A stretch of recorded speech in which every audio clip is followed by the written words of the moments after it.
Почитувани гледачи, добра вечер и добро дојдовте во уште едно ново издание на емисијата Ваш термин. Знаете дека секогаш сме тука за вас и со вас се со цел да ве информираме за сите оние проблеми со кои што се соочувате во секојдневието со вашето здравје.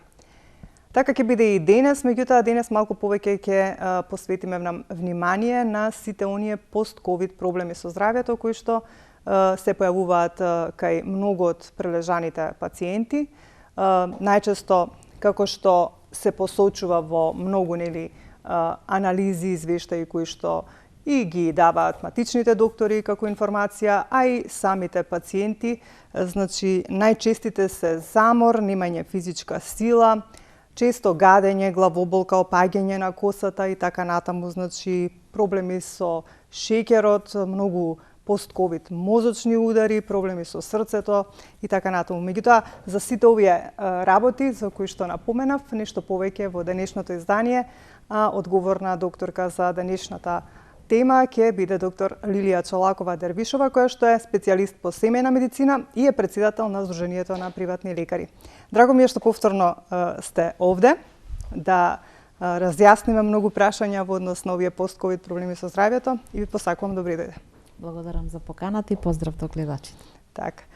Кажав дека уште од почетокот на епидемијата се информираше и се знаеше дека овој вирус многу проблеми прави со здравјето, а подоцна се воспостави дека уште подоцна, после неколку месеци од прележувањето, се уште луѓето имаат проблеми и тоа напоменав, некои вие ќе ни кажете од искуството какви се проблеми луѓето имаат после пост-ковид прележаноста од вирусот. Па можам да кажам дека еве втора година се бориме со короната и со сите компликации кои што ги прави и навистина е заморно. Веќе се исцрпивме цело примарно здравство заради тоа што 24/7 секој ден сме со нашите пациенти, во саботи, во недели анкетираме. Различна е симптоматологијата кај сите пациенти, но имаат и заеднички некои симптоми, но некои се и различни во зависност од имунитетот на пациентот. Имаме, ќе ги набрам сите случаи, имаме пациенти кои што се ковид позитивни без никакви симптоми, значи очигледно се работи за јак имунитет. Имаме пациенти кои што се ковид позитивни и кои што поминуваат со 1, 2, 3 дена настинка, некоја лесна, но имаме пациенти кои што оние со потешки клинички слики идат до гушење, до пат на сатурацијата, тешко дишат, значи немаат снага да отидат ни до тоалет, така да некои завршуваат и во болница каде што навистина паѓа сатурацијата под, да речем, веќе 85-6 е сериозно загрозувачка и мораме да ги пратиме под 90 сатурација. Така да се грижиме сите. Огромен е бројот на пациенти кои што поминаа во примарно здравство и во зависност како сме ги третирали, колку долго одела нивната проблематика во однос на овие ковид симптоми, така и се третираат. Огромен број на пациенти во првите моменти лани или минатата година кои што беа со многу високи дидимери. Така да има и до 7 и до 8.000 дидимери, и до 10.000 кои што и фатално некој завршија, значи нешто се случуваше заради тоа што се тоа беше ново за сите нас. Моравме да истражуваме, мораме да следиме, секојдневно правевме крвни анализи за да видиме у кој правец триажа да се прави и навремено да се лекуваат пациентите. Високи CRP-ња има, значи многу високи и високи хепатални проби. Она што беше карактеристично од сета симптоматологија и лабораторија која што ја правевме, многу голем пат на серумското железо кај сите пациенти. Значи, ако нормални вредности, еве за нашите слушатели ќе кажеме од 7 до 29, нашите пациенти кои што беа нападнати од коронавирусот имаа 2,70, 3,4, значи беше нешто прв пат да се судриме, значи некаков вирус да прави овакви анемии, заради тоа што ако вие железото ви е ниско, вие веднаш имате проблеми со дишење, транспортот на кислород и на се. Така да веднаш ги купиравме или дававме препарати на железот од хема, дававме ампули ударно утро вечер да пијат за да може многу побрзо да го качиме нивото на железо кое што е неопходно за човековиот организам. Потоа има обструкции, значи билатерални бронхопнеумонии на слушалка кога ќе ставите, сите они имаат влажни наоди, значи или ослабено, страшно ослабено дишење. Така да во однос на тоа се дава бронходилататори за да го лесниме дишењето. Значи помошно и на кислород беа ставани во болниците, така да во зависност мораше да се даде и кортикотерапија негде, Она кое што ние сега, да речеме, отпосле кога анализираме, имаме и пациенти кои што подолго време примаа кортикотерапија во болнички услови, да развија јатроген диабет, како секундарна компликација од целокупната ситуација. Имавме пациенти заради многу обилно кашлање, значи една сува надразителна кашлица.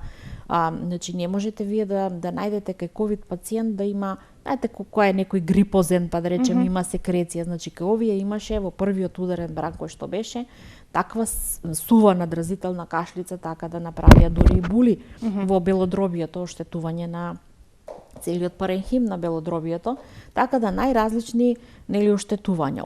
Исто така, од огромната терапија како пост-ковид, заради тоа што сепак се дава во болнички услови, дури се одеше заради компликации, знаете, вирусот кој ќе ги ослаби сите имуни бариери, во тој случај не паѓаат бактериите, па се развиваа бактериски инфекции, па се одеше дури со 2 типа на антибиотици. Тоа е од пациентите кои што и да ја кажуваа.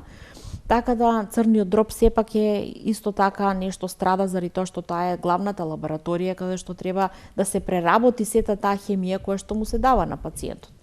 Така да се следат многу долго кај сите овие пациенти кои што беа со потешки клинички слики, обавезно дидимери проверувавме неколку пати после излегувањето од болница или откако ќе ги симнеме од мој термин.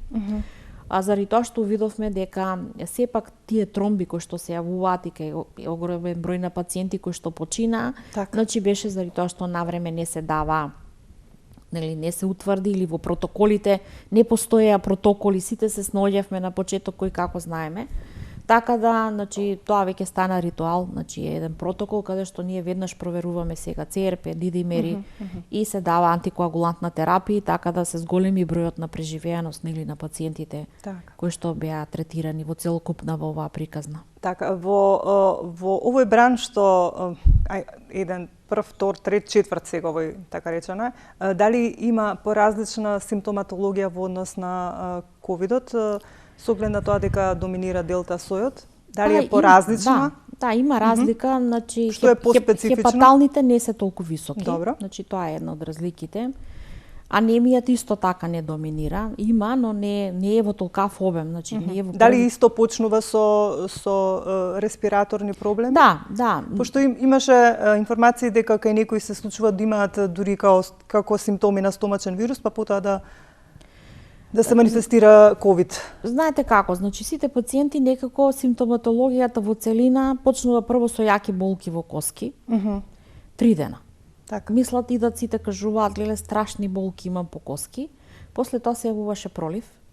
Така. И после тоа, да речеме, веќе почнува онаа температура, каде што вие не можете да се справите, значи ја губите снагата, немате енергија, значи тешко почнувате да дишите, се осеќате како да имате плоча на градите, заради тоа што, можам да кажам и јас ги поминав сите симптоми, но со пациентите многу полесно можете да ги сватите кога ни сето тоа сте поминале, Така да ги следам сите анализи на моите пациенти.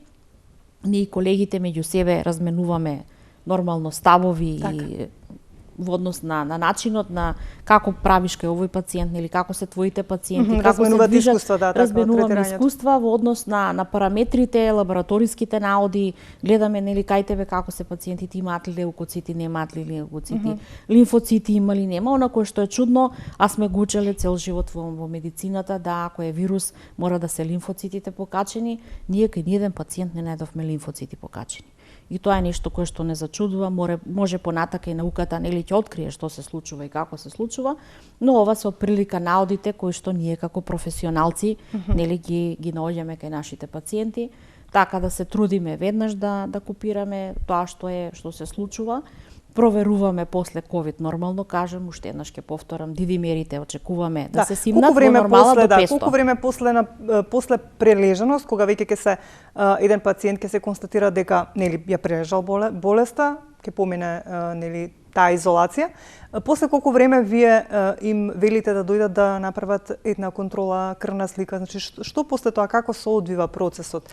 Им препорачувате ли во зависност од тоа како ја поминале болеста додат, например, да проверат дидимери, да проверат белодробие и така натаму, значи како оди потоа? Знаете како, повторно морам да кажам од почетокот како беше, значи ние како здружение видовме дека имаме потреба за ковид упат. Така. баравме многу често да се преструктурира државата и здравството да има ковид центри. Значи многу ни беше битно брзо да дојдеме до дијагноза. Тоа се уште не е направено онака како што ние имаме потреба за да идеме брзо до дијагноза и тријажа, но благодарение на тогашниот директор на фондот кој што беше Миле Сугарев ни прифати ковид упат. И така да можам да кажам дека благодарение на тоа ние сега барем некако идеме до одредени параметри. Значи ако иде пациент и треба да е дома, веднаш нели се јавуваме во Центар за јавно здравје, закажуваме термин. Така. Лошото е што не може во истиот ден. Повторно се чека за ковид упат. Јас денеска еве за сите пациенти кои што се ново откриени, се јавувам во Центар за во уредот кој што го велиме во здравствениот дом. Тоа е што како што се вели под да се направи ковид упат. Ковид упат лабораториски, значи видиме и ЦРП ми треба. За крвна слика велите? Значи, да, се чека и за ЦРП, значи и за се чека за PCR тест, но се чека и за ковид упат, заради тоа што лабораторијата очигледно обемот е толкав и може денеска 23. Нели во еден град кој што е голем и како Велес или Скопје, сигурно се чека, така да последните пациенти кои што ги закажав за ковид упат за четврток. Значи, велите дека дури за да направат крвна слика треба да се чека. Заради тоа што тој пациент по протокол не може да оди заедно со здравите пациенти. Така. Мора да отиде да го најавиме, таа лабораторија си прави список колку може и јас ги сваќам нели сите, затоа велам дека државата требаше некако нели да има такви лаборатории кои што ќе работат нонстоп за да ние побрзо да идеме. Значи мора да има, ако имате пандемија и во цел свет, нели еве и во држава или било и не е од вчера тоа веќе. И тоа не е од вчера. Не може 2 години, ако е празник, не можеме ние да направиме лабораторија. Така. Ме разбирате? Не може PCR. Значи, празник си е празник за државата, но за здравството, значи здравството мора да функционира во вакви ситуации, нели? 24/7. И затоа сметам дека еве 2 години во интерес на народот дискутираме и во интерес да идат матичните побрзо до дијагноза. Се случува да речеме петок вечер веќе виде резултат во 8, во 9, во 21 часот дека е некој позитивен и вие веднаш сакате да му направите ковид упат, а каде ќе му направите кога во сабота и во недела не работи или сега кога беше празници 9, 10, 11 октомври исто така 3 дена нема тестирање, нема лаборатории, вие не можете да функционирате. А многу е битно ако пациентот има високи дидимери навреме да уклучите, дали да се даде терапија или да ако е многу високо 150, 120 ЦРП-то, не може вие антибиотик да не дадете. Така да има некои правила каде што нели треба и државата малкуцка нели да биде пофлексибилна, нели тие менаџери малку повеќе да сватат нели што ни треба да дискутираме, да разговараме во интерес на народот. Така. Ајде тука ќе се обратам до нашите гледачи, може веќе од режија да ги испиша телефоните ако не се ставени на екранот.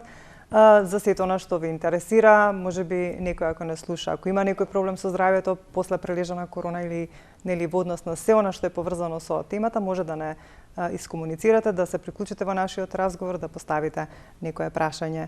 Се разбира, доктор Лилија е тука денеска да може да ви одговори за сето она што ви интересира. Доктор Лили, после ковид прилежан, кои се најчестите проблеми со здравјето кои што се јавуваат?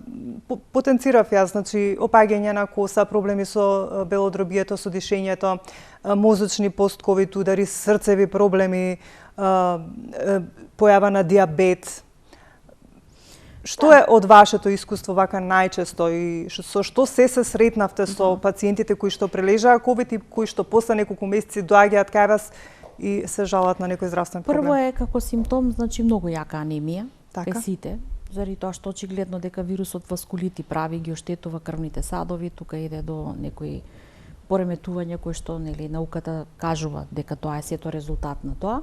Така да долго 3 до 4 месеци ги полниме со препарати на железо. Значи прво уклучуваме тотхеми, ампули, а после тоа одиме со таблетки каде што после 2 месеци проверуваме дали тоа се покачува нивото на железо, заради тоа што железото е многу битен елемент за имунитетот и за целокупната нели функција, процесот на дишење и така.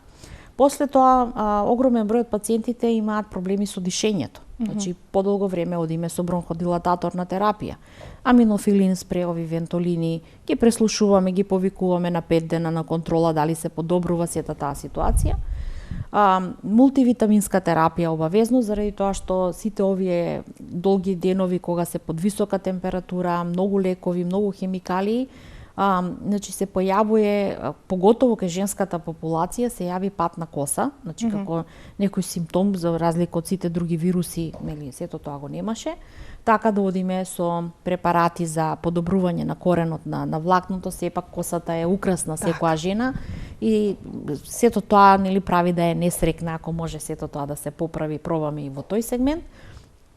Така да, нели, се додека пациентот не се почувствува добро, нели, ние сето тоа, зависност од 10 до 21 дена, 21 ден го водиме на боловање, ги праќаме на комисија, ги следиме нивните состојби во однос на целокупното, додека да дојдат до една ситуација да рече јас сум добар и сега можам да се вратам на работа. Така да се консултираме со специјалисти, со интернисти, негде се случи покачување на притисок, појава на дијабет, ова што го кажав претходно заради кај потешките форми заради кортикотерапијата која што се дава, заради тоа што таа е потребна за воспалителниот процес во белодробието побрзо да се ресорбира, така да секој пациент индивидуално се третира во зависност од неговата, нели, состојба. Се трудиме што можеме максимум, нели, да следиме за да може што побрзо да дојдеме до негово излекување и враќање во функција да биде корисен за општеството. А кој беше најчест проблем? Се случи ли некој да добие мозочен удар после прележен ковид? Еве од вашето, чисто од вашите пациенти што беа? Да, има пациенти кои што не го сватија сериозно на почеток, повторно ќе кажам, кога не се проверуваа оние првите, заради огромниот број на високи надидимери кои што, нели, згручување на крвта, така да има пациенти кои што завршија фатално, за жал, многу млади личности, каде што, нели, ете, короната, дали не сакајки да одат во болница, дали не сакајки да направат крвни слики, но сепак се установи кај одреден број на пациенти кои што прво мислеле дека не е ништо, не се третирале, не уклучиле на времено се што треба и така да завршија, нели, за жал, нели, фатално. Така да тоа е еден од ситуациите, нели, каде што пациентите кои што навреме не се третираа, нели, направи мозочни удари и тоа моментални смртеви кај одреден број на млада популација, за жал. Кога станува збор за дијабетесот? Дијабетесот е состојба каде што, знаете, кога има некој многу тешко дишење, пат на сатурација, еден од лековите кои што се дава, тоа е кортико во високи дози. Тоа е причина за подоцна да се јават такви пореметувања? Да, подоцна се јавуваат, значи, покачено ниво на шеќер, заради тоа што оние пациенти кои што се во болница 2-3 недели, значи таму се дозира повисока доза на нови препарати и нормално тоа е лек кој што едно лечи, а може да биде штетен за други органи. Така да еден од тие, нели, е фактор кој што може да предизвика дексазонот во високи дози, да направи јатроген. Јатроген, еве, за народот, за слушателите ќе кажеме, тоа се болести каде што сакајки да излечат од докторите, да речеме, давајќи го одреден лек, нели, се прави од страна на медицинските лица, нели, болест на друг орган. Така да тие пациенти имаме и такви, веќе си се во групата на дијабетичари, каде што сега веќе мора да користат се на таблети, на таблетарна терапија, не се на инсулин, не знам, кај други колеги може да има други состојби, можам да кажам за моите пациенти, но сепак, нели, еден од компликациите и дијабетот, лекувајќи ја короната, нели, еве, друг орган, нели, се, или да речеме се направило улцерација, заради тоа што дексазонот, ако долго време се дава, ја зголемува киселоста во желудникот. Ако некој пациент имале гастрити, претходни чиреви, може да обнови, да дојде до крварење. Така да го покачува притисокот, па мора да се уклучат лекови. Знаете, влегувате во еден зачаран круг, циркулус вициозус, кој што ние медицинарите го велиме. Така да, лекувајќи едно, мора да додаете друго и влегувате во една шема, каде што многу тешко се излегува, нели, да може да ставите крај и да ги запрете сите лекови. Од сите оние искуства кои што, нели, ги споделуваат луѓето, веќе, нели, имаме ние и многу веќе од блиското опкружување што ја прележа болеста, никако сите тоа го потенцираат дека многу време треба да помине за да некако се вратат во нормала, дури кога станува збор, нели, за враќањето на силата воопшто, па дури за заморот, нели, да не го чувствуваат оној замор кој што го чувствувале дури и во време на ковидот. Зошто е тоа така? Колку време практично треба еден организам да се врати во нормала после прележан ковид? Па тешките случаи, да ви кажам, 3 месеци е отприлика период за да се вратат, нели, да каже дека може од овде или да направи 10 чекори, да не се задишува, заради тоа што навистина имавме тешки случаи. Имавме пациенти кои што долго беа и на кислородна поддршка, така да многу е тешко да таков пациент го вратите, нели, во зависност колку кислород се давало, нели, дали било тоа целодневно и која концентрација на кислород се пушта. Така да им треба време после тоа тие пациенти да можат без кислород да се вратат во една нормала, тоа белодробие да се навикне на обичниот овој кој што кислород го имаме нормално во нашата, нели, просторија или било каде, во воздухот надвор или било каде. Значи, така да нашите здравствени установи немаа подвижни оние кои што се кислородни боци, да може. Многу често се случуваше пациенти да бидат на кислородна поддршка и ќе се јави отпосле, ќе рече во болницата, па ја спаднав се оне свести во вецето, нели, и така. Така да, значи, навистина им треба 3 месеци минимум на тие пациенти со витамино, нели, терапија, да се даваат, да се рехидрира тој организам кој што е исцрпен од температури, да се нормално дека треба поддршка од целокупното семејство, некој да се грижи за тој човек, да му прави природни сокови, па чорби, па супи, па, значи, една лесна храна на почеток додека да пројаде, бидејќи кога им е тешко на тие пациенти, сите кои што кажуваат јас навистина немам никаква, нели, желба ниту да јадам, ниту имаат потреба, онако што сите пациенти го кажуваат, да го губат осетот за мирис, за вкус. Значи, они комплетно не чувствуваат ништо. Имаме пациенти, за среќа многу помал број се оние кои што долготрајно го губат, нели, како да им се оштетени олфакторните нерви од нешто да се изгорени, додека за среќа поголемиот број на пациенти им се враќа сето тоа, па среќни се, ќе речат, па јас наново почнав да чувствувам храна, да чувствувам што јадам и како јадам, бидејќи навистина е, нели, чувството да не чувствувате што јадете, дали е тоа вкусно, дали не, малку е чудно за целокупниот организам и секој тоа посебно го перцепира и го преживува. Так. Доктор Лили, ние сме некако по бројот на починати на една од, нели, од земите кои што е така со на врвот, да кажеме, да, со висока смртност. Често пати се говори зошто е тоа и кај нас толку, нели, нели, на високо ниво смртноста. Секогаш од Министерството за здравство потенцираат дека ние сите ги, што се буквално сите кои што, да речеме, ако во моментот имал мозочен инфаркт и ако го тестираат, ако е ковид позитивен, го заведуваат во починати во ковид позитивен. Тоа е така еден пример, да го кажам. Што мислите вие? Која е причината за тоа што имаме толкова смртност? Секојдневно има навистина 15-20, 15-20. Тоа се навистина голема бројка на починати луѓе.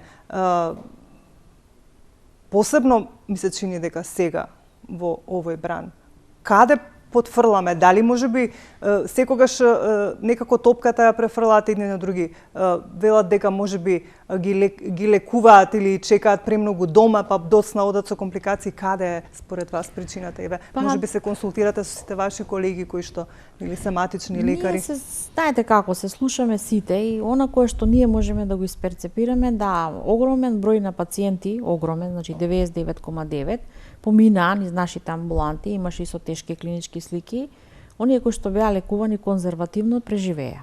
Така.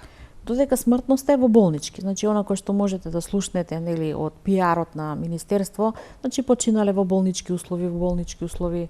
Така да тука треба да се види прво, значи оној момент кој што го наведовте вие, да кога почне на почеток да луѓе со мозочни удари и дури од кога ќе починат од некоја друга беа тестирани, што навистина ни беше чудно. Прво заради тоа што PCR-от прво не е специфичен за докажување за корона. Тоа, значи, и неговиот изумител за тестот, значи тој фаќа генетски материјал. Генетски материјал има секој вирус. Ме разбирате, така да тоа може да се прочита во сите светски, нели, написи дека PCR-от не е специфичен, нели, за корона. Друго, стварно ми беше чудно по кој протокол, очигледно е по некои протоколи на светска здравствена или не знам на кој, но повторно не би сакала да го коментирам тоа зошто е така и зошто така сите држави исто се однесуваат, по тоа заклучувам дека тоа е нешто наредено или пратено од некои светски здравствени организации, како да се однесуваат сите држави.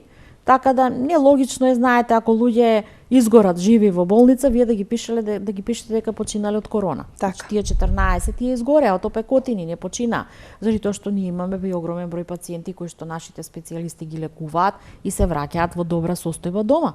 Значи не е во ред да се стварно ми е криво зошто Македонија би била, заради тоа што ние имаме квалитетен кадар, имаме добри инфектолози, имаме добра мрежа. Знаете зошто прашувам, бидејќи нели поради причини што ја водам оваа емисија здравство, многу следам нели надвор од нашава земја, што се говори во соседството, еве конкретно во Србија.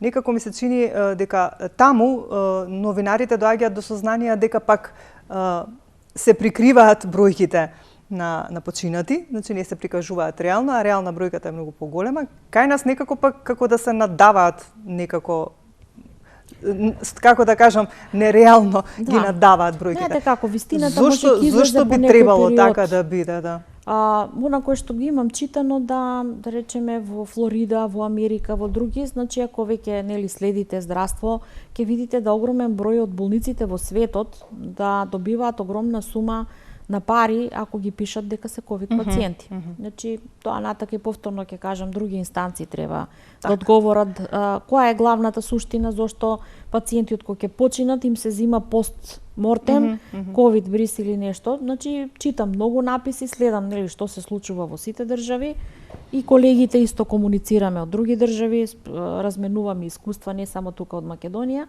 Тука мислам дека што се вели можеби еден ден ќе се може некој ден некој ќе напише некоја книга или така. вистинските зошто било тоа така, но повторно ќе кажам треба да се провери кислородот, нели во колкави дози се дава, огромен број на значи не се користел порано кај нас кислородот, ако кислород се давал само на интерно оделение. Така да другите оделенија меѓутоа и не знае секој па и да раководи со тоа. Не знае секој да ракува и прашање значи во недостаток на кадар дали некој болничар го одвртел кислородот, ме разбирате. Кој е стручен да ракува со кислород? Значи, дали само анестезиолозите или? Не, значи или интернистите? На интерно оделение, таму каде што искуството и праксата се многу битни во медицината. Значи едно е да читате, друго е нели да применувате во пракса и да следите. Она што беше факт да нашата држава се соочи со недостаток на кадар.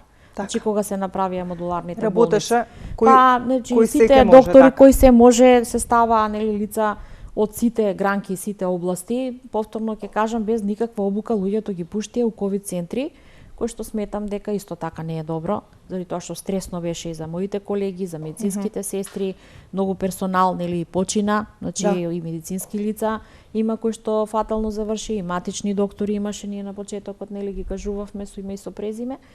Така да сметам дека едноставно сметам дека министерот треба да има повеќе советници од базата, значи кои што сериозно се бавеа со тоа, нели, а не да речеме луѓе кои што никогаш не биле примарци, никогаш не биле во контакт или пак нели кои што едноставно во моментот не работат медицина. Така да сметам дека што се случи, ете ние сме на некое прво место таму по број на смртност. И се уште сме и секојдневно повторно, и се уште на вистина ми е жал заради тоа што треба да се види сериозно. Повторно ќе кажам, значи треба тука имаме ние квалитетни кадри во ДСЗ да проверат чистотата на кислородот. Знаете, значи мора се да се провери. Да се види каков кислород е тој, индустријски ли е, значи дали е медицински кислород. Така да си има служби нашата држава, си има да се надеваме се тоа да се провери, да се види бидејќи навистина веќе долго трае оваа ситуација. Повторно ќе кажам, добро е што нели бројките се намалуваат секојдневно, не се такви фрапантни како што беа. Некако се очекуваше барем според предвидувањата на оние кои што нели постојано некако прогнозираат, ајде да не ги именувам, нели, си ги знаеме, дека се предвидуваше бројка можеби до 2000 на ден, меѓутоа не се оствари тоа. Имаме еден процес каде што малку е, како да кажам, пораздвижен народот, веќе сме нели идниот викенд повторно ќе имаме втор круг на избори. Сметате ли дека можеби тоа ќе придонесе малку за ширење на короната малку повеќе или не? Прво заради тоа што секој сам си гласа. Или ако имаше нешто и досега тоа ќе се покажеше. Ако имаше нешто и досега, јас спаѓам у тие доктори кои што нели сум непоправлив оптимист. Така. Не сакам нели никогаш да ги плашам моите пациенти со црни сценарија, бидејќи овие 2 години сватив колкав голем стрес они претрпуваат у моментот кога јас ќе им соопштам дека некој пациент станува корона позитивен. Верувајте ми, највише енергија трошам тука каде што внимавам како ќе им соопштам, малку после тоа разговарам со нив да ги убедам дека сето тоа, бидејќи стравот е страшна работа која што го руши организмот. Значи они после тоа се во исчекување дека тромки им летне, дека ќе се гушат, дека значи менталниот склоп, значи психата е страшна работа. Така е, да. Така да, верувајте ми, никогаш не сакам да ги плашам ниту пациентите, ниту во моите изјави да бидам со некои страшни сценарија, да, па ова не чека, па трет, па пети, па десети бранд, па не знам што. Значи, топло да се облекуваат, огромен број од луѓето се вакцинира. Да, сега и навистина е период огромен број луѓе прележа, значи некои не се тестира, некои по сите симптоми се знае, значи типични беа за корона, во зависност не можете, значи ние си имаме. Сметате според вас дека има и голем број прележани, а и со оние вакцинираните па се прави некој баланс да не мора многу да има заразени, кој што очекувам, заради тоа што секој ден тоа го работам. Значи, не е само корона, уште еднаш ќе кажеме за нашите пациенти, има и настинки. Веќе луѓето огромен број си купуваат и брзи тестови, сами си прават. Значи, или ќе дојдат во амбуланта докторке ако сакаш да ми помогнеш, нели да го направиме заедно тестот. Така да, значи се трудиме максимално смирувачки да делуваме за нашите пациенти. Во паника и во страв не треба да се живее, бидејќи животот нема реприза. Да се трудиме, нели, имунитетот да го појачаме и од тоа од првиот момент го кажувам дека многу погрешни беа на Светска здравствена кога велеа комплетно седење дома, лани во март кога дадоа некоја порака до ова година да седат, па локдауни. Значи, кажувам, вистинска катастрофа е здрав човек дома да се затвори, да не движи, сета циркулација ќе му се уништи, па да не дискутираме за диабетичари кои што мора 10 километри денеска да испешачат, за мускулите да го потрошат, нели, целиот тој шеќер во организмот за да може, нели, заради тоа што микроциркулацијата кај нив е нарушен. Значи, фатално е за еден диабетичар вие да го затворите дома и да не движи. Така да среќа што, нашите апели, знаете, различните мислења го движат светот напред. Така да ние изреагиравме тогаш дека невозможно и ние толку многу години потрошивме да ја подигнеме свеста кај нашите пациенти дека треба да движат, да се физички активни, да вртат кругови во паркот и наеднаш сето тоа некој да ни го сруши, па среќа нели тогаш министерството дозволи по неколку сати да излегуваат, да движат, да се испазарат, така да кој е здрав сметам дека треба да му се остави слободно да живее, кој е болен ние ќе го лекуваме како медицинска фела. И да се надеваме заеднички да си помагаме и да се надеваме да што побрзо дојдеме до некој колективен имунитет и сето ова да запре. Доктор Лилија, вие сте председател исто на Сдруженијето на матични лекари, на приватни лекари. Кажете ми, бидејќи секогаш кога ми гостувате ве прашувам докаде сте со оние сите проблеми со кои што се соочувате, бидејќи ми се чини дека последниве години наназад ве направија со толку многу обврски околу сите тие административни работи што некако малку време ви останува да посветите на пациентите. Кои се сега оние проблеми со кои што најмногу се соочувате, освен за ова за што говориме во однос на ковид пандемијата и на тоа што не можете ни ковид упати да им направите на болните, нити пак да се тестираат навреме. Кои се сите други проблеми кои што би сакале во блиска иднина да ги, како да кажам, да ги решите на некој начин и да се избалансира сето тоа, да бидете повеќе лекари пред се? Да, тоа ни е главна цел, некако нашава борба многу долго трае. Таман ќе почнеме со некој директор на фонд да се договараме, па ќе го сменат партиски, нели, тоа е лошо што луѓето ги менуваат, заради тоа што знаете како, тоа се да речеме лица кои што по функција ги ставаат таму и на секој таков директор му треба време за тоа кое што ние го кажуваме како фела, да го разбере, да свати и да може да реагира. Така да многу често кога идат и министри, јас да речеме од 92 па навака, нели ке сите министри чук, ние сме тие и тие. Прво што ви велат дај ми 3 месеци да видам каде сум, па после тоа да правиме. Значи ќе преминам на суштинските барања. Ние имаме неколку стратешки барања за обстанокот на примарното здравство и мислам дека сите увидоа колку е битно примарното здравство во целокупна во оваа ситуација, бидејќи ние не дозволивме да имаме затворени болници, пребукирани болници, значи го прифативме најголемиот терет. Мора да се тргне хартијата, број 1. Тоа е нешто што не кошта ништо. Значи, вие во 21 век, каде што имаме се електронски, ние се уште печатиме упати, печатиме сертификати. Значи, у 21 век, значи, каде што толку се јаки нашите IT компании во државата и се најдобро платени, имаме квалитетен кадар на IT програмери кои што котираат навистина високо и во свет, ние се уште никако не можеме со фондот, со Министерство за здравство да донесат одлука и да речат од утре, почитувани доктори, вие тргаме хартијата. Така. Значи се ќе биде електронски, не мора пациентот да носи. И сега сета програма е во клауд. Значи тоа е кај што во еден даден облак. Значи што и да направиме? Кој рецепт во сите аптеки се гледа? Кој упат да го напишеме, се гледа упатот на интерно оделение дека тој го креирал и тој пациент таму кога ќе отиде.